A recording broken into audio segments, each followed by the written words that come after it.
Araw mga bata, nandito muli tayo sa video tutorial session ni Teacher Jen. Kahapon, nalaman na niya na sumaglit kami sa kanyang session. Sinilip kasi namin siya. Pero kanina lang ay nagpaalam na kami ni Ginoong Pikit. Diba Ginoong Pikit? Ginoong Pikit? Oo. Gatsit na yan. Nagpaalam na nga kami kanina. At ang sabi ko sa kanya ay baka pwede kami sumideline sa kanyang YouTube channel. Yun ay pumayag naman siya. Kaya ngayon, ipapakilala namin ang kanyang bagong topic na Rational Algebraic Expressions. Paano nga ba sinasagutan ang Rational Algebraic Expressions? At ano nga ba ang Rational Algebraic Expressions? Marami tayong tanong ano? Kaya halika na, manood na tayo.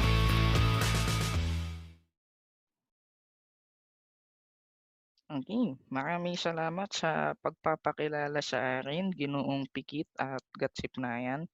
Itong dalawang bagong karakter na to ay nag-apply sa YouTube channel ko. Ang gagawin lang nila, ipakilala ako. Yun lang. Yun lang ang gagawin ng dalawang yan. Well, anyway, saklit lang ang exposure nila, 1 minute. So, pag may pagkakataon, bibigyan ko sila ng chance na mag-share ng kanilang idea. Itong dalawang bago nating kasama sa ating YouTube channel. Okay. So, dahil nasabi na nila kanina kung ano ang topic natin ay rational algebraic expressions at saka algebraic equation. Okay. So, let me show you yung module na ginawa ko. Okay. So, this is now week 3, quarter 1, week 3. Kung kayo ay interested sa module na ginawa ko, kindly comment lang sa aking YouTube channel or PM nyo ako sa Facebook. Okay? So, in module 9, our topic for today is rational algebraic expression. What is the difference of algebraic expression into algebraic equation? When you are in grade 7 last year, na-introduce na sa inyo yung algebraic equations. So most of the time, you do the algebraic equations. But this time, we're going to have expressions. So ano pinagkaiba ng expressions sa equations? So meron tayo ditong comparisons. Yung unang picture, x plus 2 all over x plus 5 all over x plus 2. The second picture, you have 4x plus 2. And the third picture, you have 4x plus 2 equals 100. So, alin kaya dyan ang algebraic equation? So, ang ating algebraic equation ay ito. 4x plus 2 equals 100. Bakit yan? Just simply because meron siyang equal sign. Okay? Meron siyang equal sign, kaya siya algebraic equation. Ito naman ay algebraic expression. Algebraic expression lang siya. Bakit? Kasi wala siyang equal sign. So ito ang pinagkaiba ng algebraic expression sa algebraic equation. Si algebraic equation may equal sign. Si algebraic expression walang equal sign. Eh ano naman tong isang picture? X plus 2 all over x plus 5 all over x plus 2. Yan naman ngayon ang pag-uusapan natin. That is rational algebraic expression. Okay? Expression siya kasi wala pa rin siyang equal sign. Pero pag nilagyan natin na siya ng equal sign, that would be rational algebraic equation. So sa expressions lang muna tayo. So himay-himayin natin. Pag sinabi nating rational, these are the numbers that can be a ratio or that can be expressed as A over B or a ratio of A to B. So, pwede nating express as ratio. So, kaya yung picture natin kanina, kaya ito rational algebraic expression is because you have the ratio x squared plus 5 to x plus 2. Or this expression is in rational form or in fraction form. Okay? Yan. So, kaya siya rational algebraic expression. Okay. So, ito na, nabanggit ko na kanina. Algebraic expressions has no equation. Algebraic equation has equal sign. Okay. So, when we use rational expression, that is simply a quotient of two polynomials. So, in our first picture, andito na pala, here, lahat ng ating example ay naka-express into division form or quotient form. In other words, it's a fraction whose numerator and denominator are polynomials. So pag sinabi nating rational expression, itsura pa lang niya nasa quotient form siya or naka-fraction form. At the same time, si numerator at si denominator ay parehas polynomial. Kaya yun ang pagka-distinguish sa rational algebraic expression. Okay? Naka-fraction form, naka-quotient form. Both numerator and denominator are polynomials. So, meron tayong i-review ng konti dito. The laws of exponent, the quotient law, you have also here the negative exponent rule. Yan. So, maganda itong review mag-solve na tayo agad tapos tsaka natin ibabat in yung review. Okay. So this is our first example. Number 1, the first rational algebraic expression, we're going to simplify. So paano tayo nagsisimplify ng rational algebraic expression? Para lang tayong nagsisimplify ng fraction. So mamaya papakita ko kung paano. So in our first example, you have negative 36x cubed all over 42x squared. So let us examine first the given. Tignan muna natin yung given. Number 1, negative 36x cubed over 42x squared. Okay, balikan natin yung itsura ng rational algebraic expression. Dapat daw nasa quotient form. Number 1, nasa quotient form ba siya? Yes, naka-fraction. Number 2, both numerator and denominator are polynomials. So, monomial siya parehas. So, correct. Correct pa rin. Kasi monomial is a form of polynomial. Is a kind of polynomial. Okay? Kaya numerator, monomial, a kind of polynomial. Denominator is also monomial, a kind of polynomial. Okay. So, let us now simplify. So, simplify natin.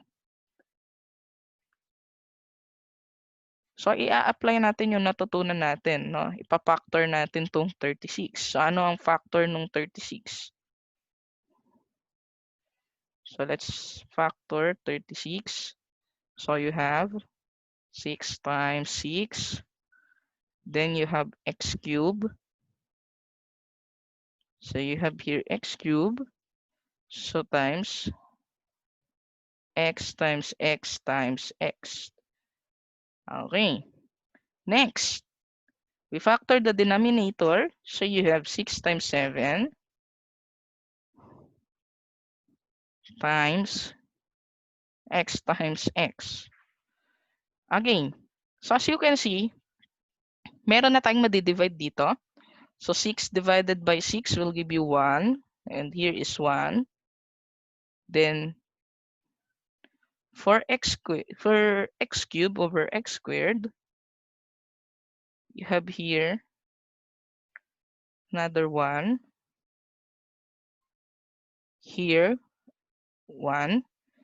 So, ang mga natira na lang, you have 1 times 6 times 1 times 1 times x.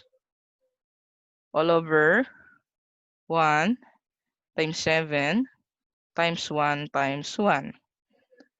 So, dito, pag binultiply natin, you have 6x. Ito, pag binultiply mo, you have 7.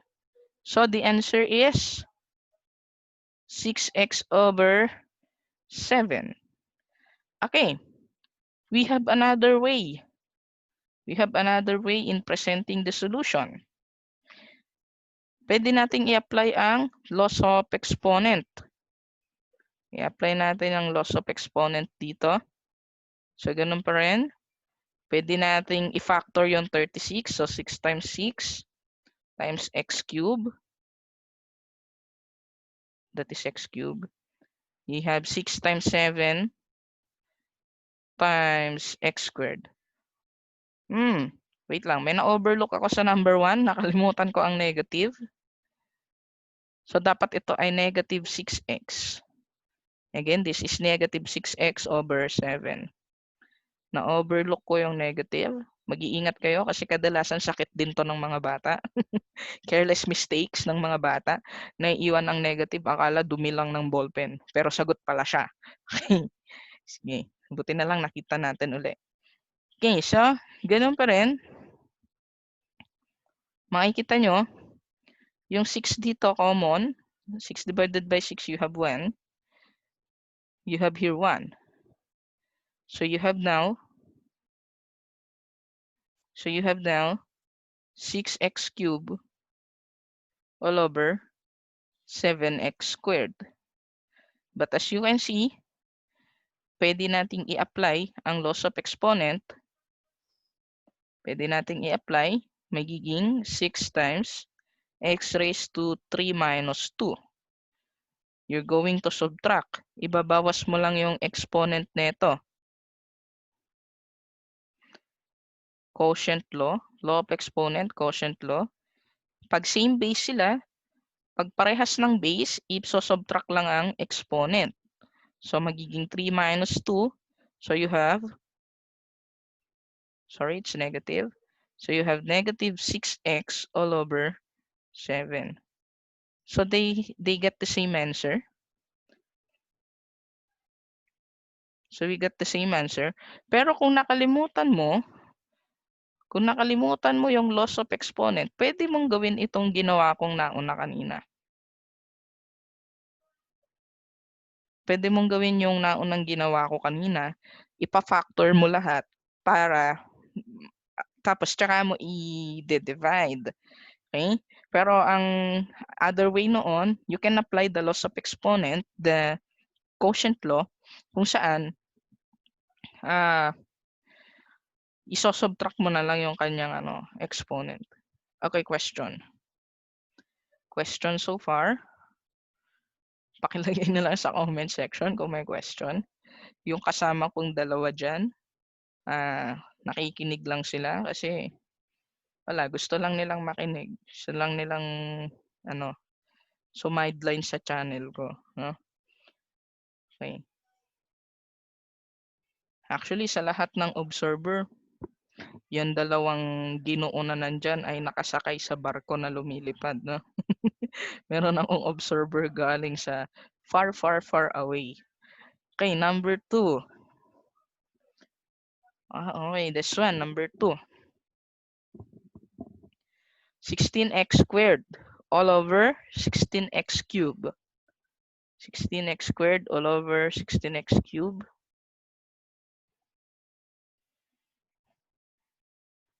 Okay, sa mga students ko, kung saan kayo mas nadadalian, since dalawang way naman yung pinresent ko, kung saan kayo mas nadadalian, yun ang gawin nyo. Okay, hindi na baling matagalan kayo, basta tama yung sagot. So, 16x squared all over 16x cubed. Okay, so ganun pa rin. So makikita ninyo, meron na agad dito. Hindi na kailangan i-factor, pero ipapakita ko lang. 16 times x over 16 times x times x times x. Okay, cancel natin. At divide natin. The word is divide. So, 16 by 16, you have here 1 and 1. X divided by x, you have here 1 and 1. 1. So, pag sinimplify natin, you have 16 times 1 times 1 all over, hindi pala 16, sorry, it's 1. Overlook ko ulit. Yan natin. Okay, that is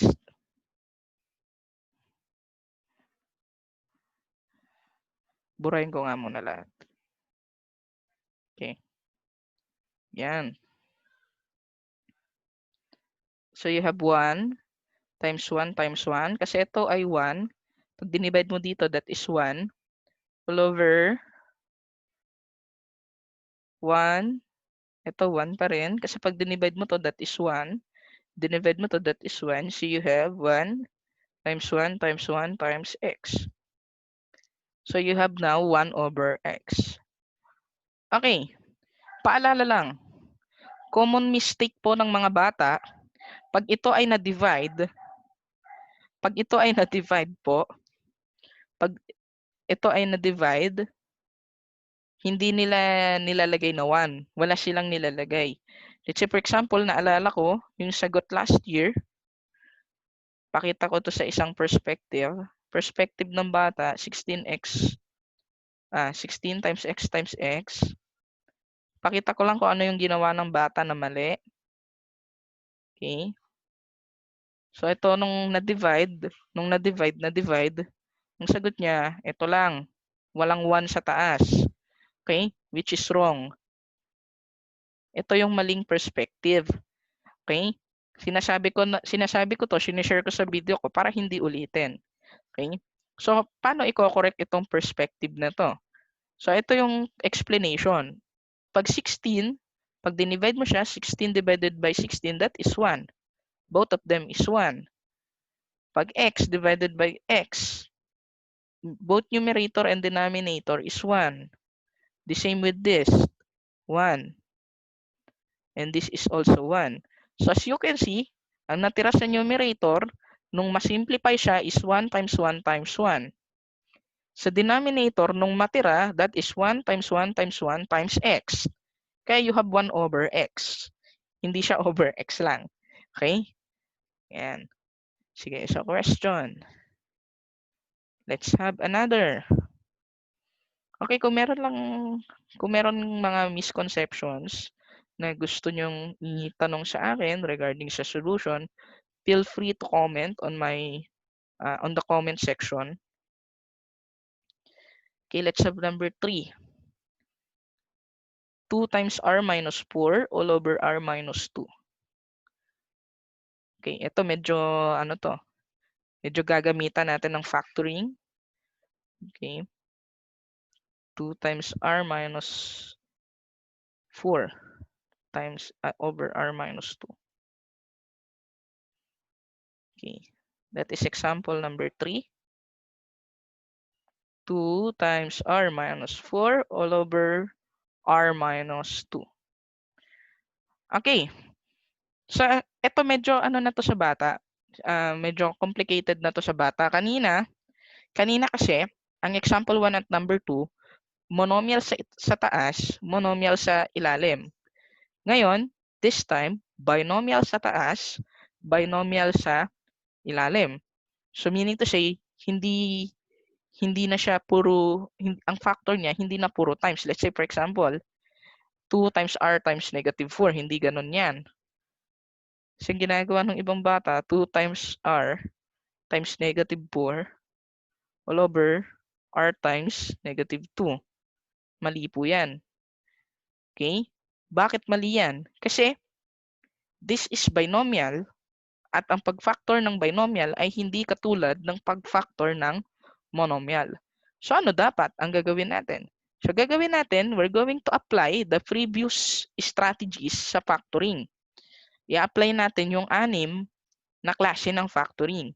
Pero ito, sa number 3, kaya nga sabi ko sa mga nauna kong video, lahat ng bata, all of my students, or all of the students na nakikinig nito or nanonood nito, dapat familiar sila doon sa itsura. Familiar sila sa itsura ng 6 na factoring. At one glance, dapat ma-recognize nila na, oh, this is common monomial factor, or this is difference of two squares.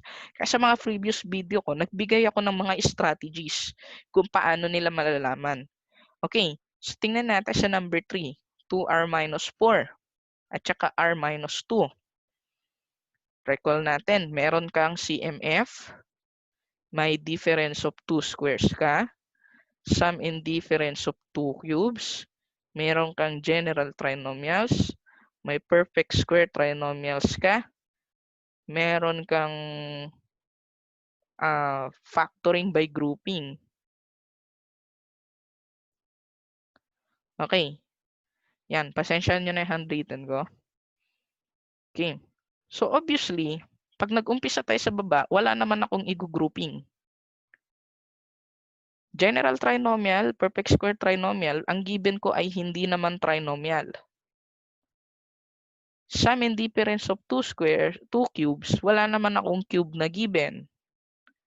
Difference of two squares, hindi naman squares ang given ko. Okay? So therefore, magfo-fall ako sa common monomial factor. So ibig sabihin, I'm going to use the strategy common monomial factor. Okay. So ano yung common factor nito? 2r at saka -4. So gagamitin ko yung ngayon yung strategy na tinuro ko. So meron akong 2r. So you have 2 times r. And meron akong -4. So 2 times -2. So strategy natin, pagkuha ng GCF. So GCF niya ay 2. Then, yung mga natira natin, r at -2. So, r minus 2. So, therefore, kung itutuloy ko ang solution, you have 2 times r minus 2 all over r minus 2. So, pag dinivide natin, i-divide natin sila binomial by binomial. Nakita nyo po nung dinivide ko, binomial by binomial. So, which is 2. Pakita ko yung common mistake ng bata. Sa experience ko sa pagtuturo, dahil ako po yung personally nag-check ng papel ng mga bata, nakikita ko kung paano po sila mag-solve. So, ito po yung mistake na para hindi na maulit. So, halimbawa, ito po yung solution niya.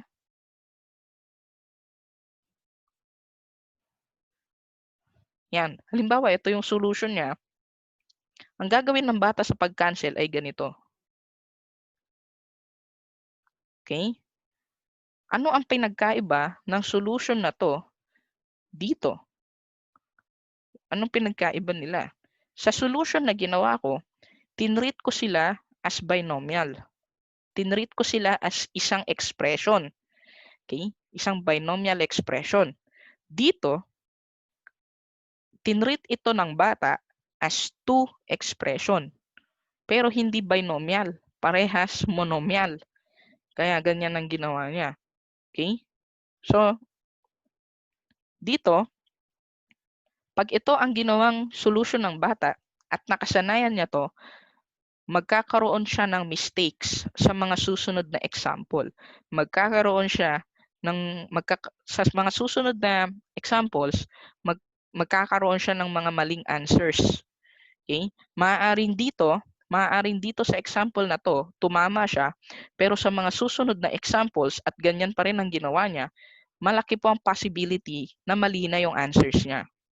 Yan. Kaya sa umpisa pa lang, kino-correct ko na yung mga don'ts at saka yung mga do's and don'ts. Yung mga dapat at hindi dapat. So ito pong solution na to ay mali. Hindi po yan pwede. Ito dapat. Kung binomial ang ika-cancel mo, dapat binomial din yung partner niya. Okay? Binomial by binomial para maging 1. Okay? Monomial, kung monomial sa taas, monomial sa baba, dapat 'yon. Monomial by monomial by monomial, binomial by binomial. Okay? Katulad ng ginawa natin kanina. Although dito sa part na to, sa misconception ng bata, parehas kami ng sagot. Pero kalaunan, pag nakasanayan niya yan, maling sagot na yung makukuha niya. Okay? Kasi nga, hindi nga po laging ganun. Okay? Sige. So, number 2. So, that's number 2. So, the answer is 2. So, sagot natin ay 2. Okay. So, kung meron po kayong questions, feel free to PM. Okay. Yung mamaya, ilalagay natin sa reminders natin yan. Ilalagay ko sa dulo yung mga hindi dapat gawin. Okay. Ay, hindi pala isi-save to. Yan. Okay, so let's have new. So mamaya, bigyan natin ng chance mag-share. Di ba yan? Paulit-ulit. Bigyan natin mamaya ng chance mag-share si Gatsip na yan at saka si Ginoong Pikit kung meron man silang isi-share. Yeah. Mamaya, nandyan lang sila sa screen ko eh. Patakbo-takbo, nakikinig, nag-o-observe. Yan lang naman ang gawain nilang dalawa. Okay. Number 4. Ay, sorry.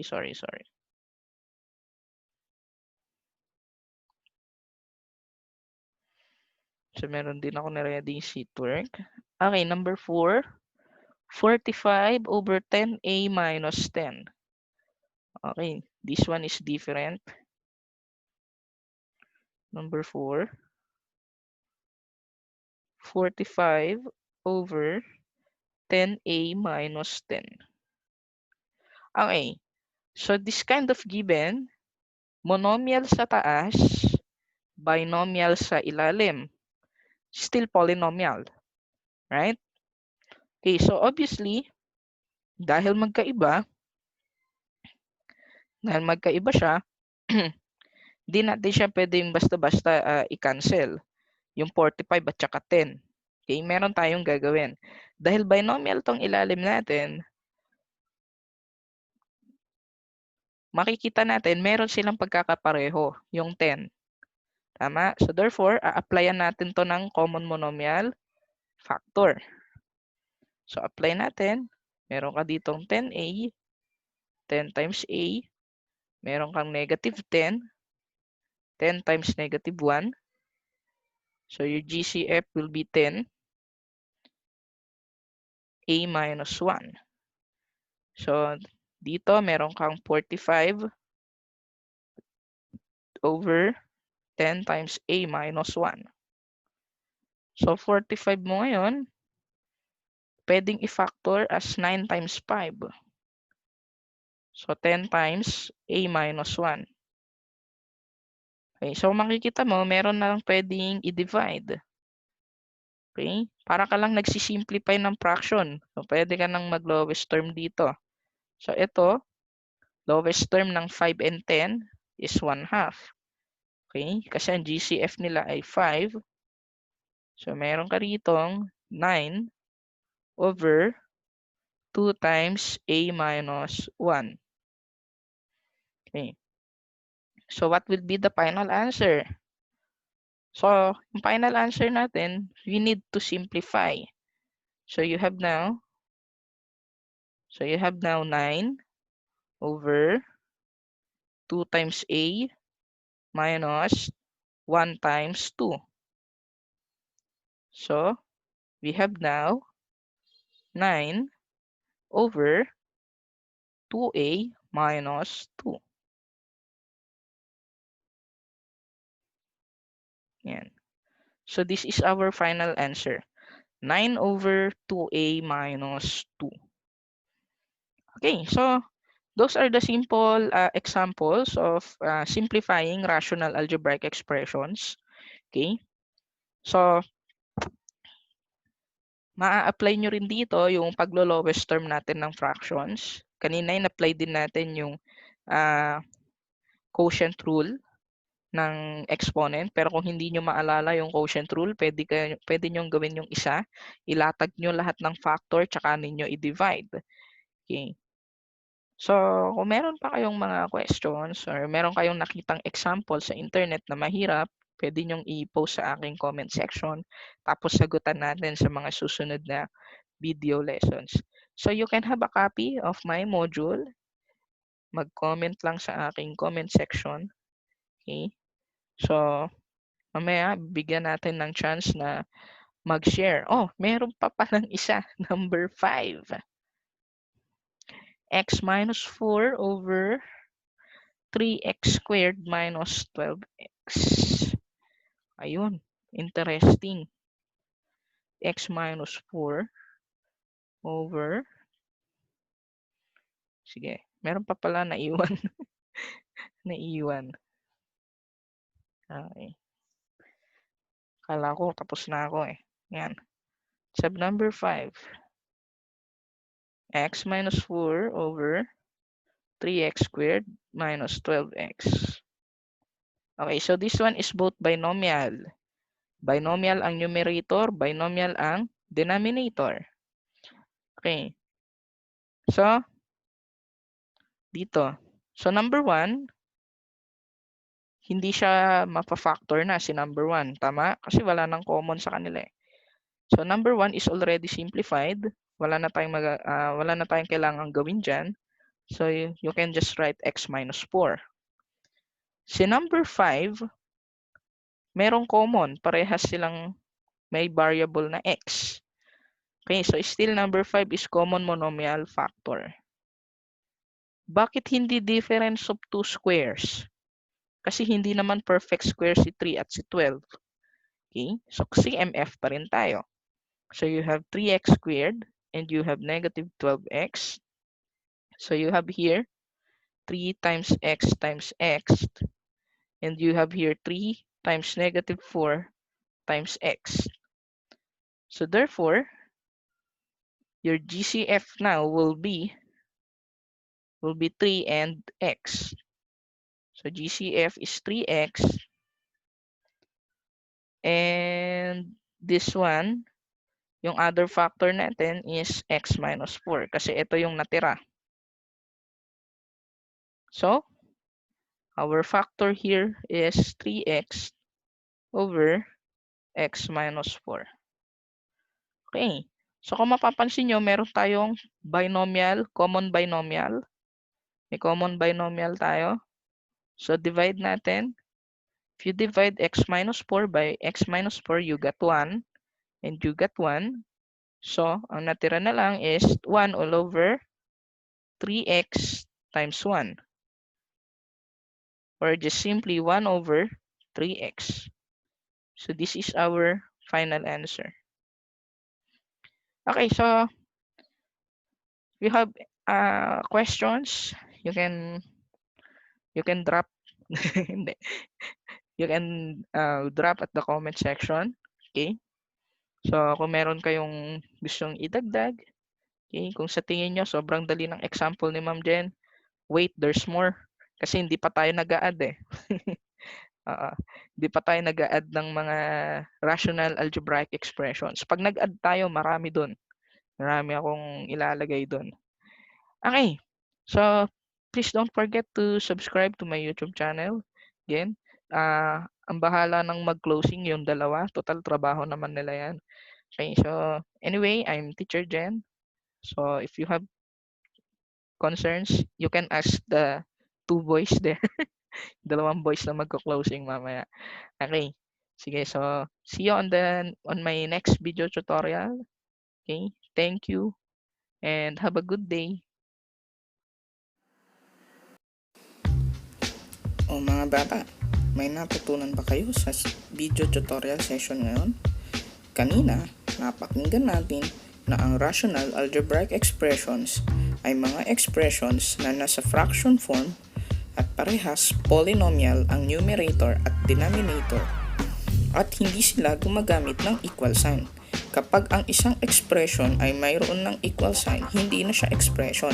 Ito ay isa ng equation. Tandaan nyo yan mga bata para hindi tayo malilito sa mga susunod nating lesson. Kapag naman algebraic expression, ito yung mga hindi naka-fraction pero walang equal sign. Kapag algebraic equation, hindi naka-fraction pero may equal sign. O ano, nakuha nyo? Ang dali lang tandaan, di ba?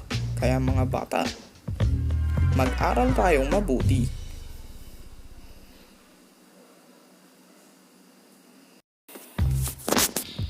At para naman sa pagsisimplify ng rational algebraic expression, kailangan nyo lang tandaan yung 6 na klase ng factoring. Okay. Ipa-factor ninyo ang numerator at ang denominator at isi-simplify ito katulad ng pagsisimplify ng isang fraction. Tama. At mga bata, huwag kakalimutan na mag-practice sa pagsosolve. Huwag nyo rin kalimutan na humingi ng sasagutan sa mga teachers ninyo. Ganun talaga, hihingi kayo ng sasagutan. O, that's it na yan. Meron pa ba tayong nakalimutan? wala na. Sa mga susunod na video tutorial session ni Ma'am Jen, abangan ninyo ang pag-add, ang pag-subtract, pag-multiply at pag-divide ng mga algebraic expressions. Hanggang sa muli mga bata, andyan na ang aming barko. Bye-bye! Bye-bye! Bye-bye!